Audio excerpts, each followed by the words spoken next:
Hello children, now we are going to see the usage of has, have and had. We use have, has and had when the action is just finished now. Then we call has and have. We use have and has for present perfect tense, and for with future tense we use have, and if it is a past tense we use had. So we use has with singular nouns: he, she, it. He has, she has, it has. So something when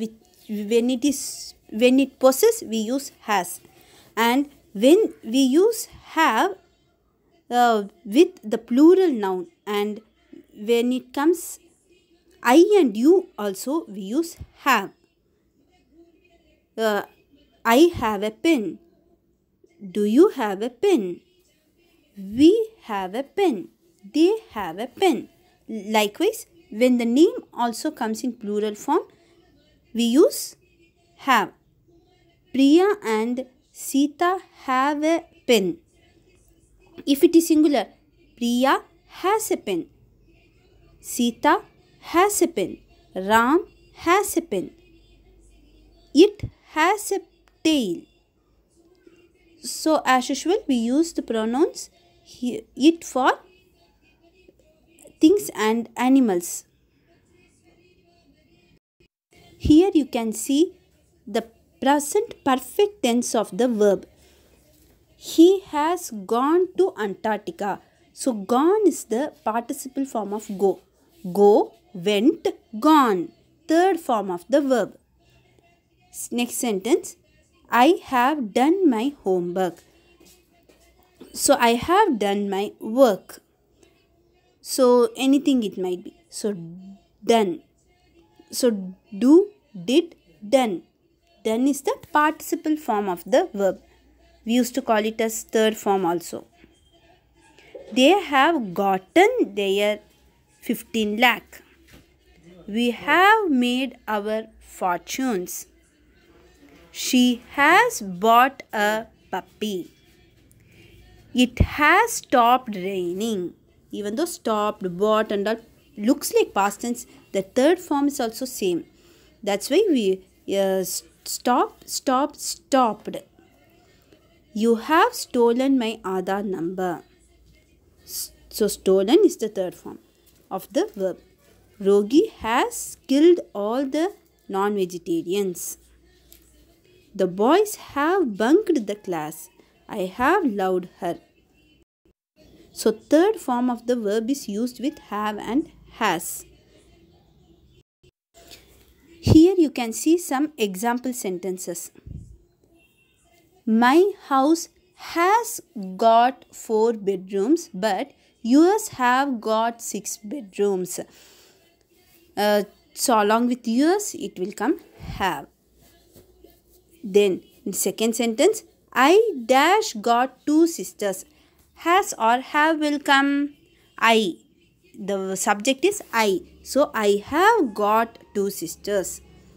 Next sentence is my sisters got new computers.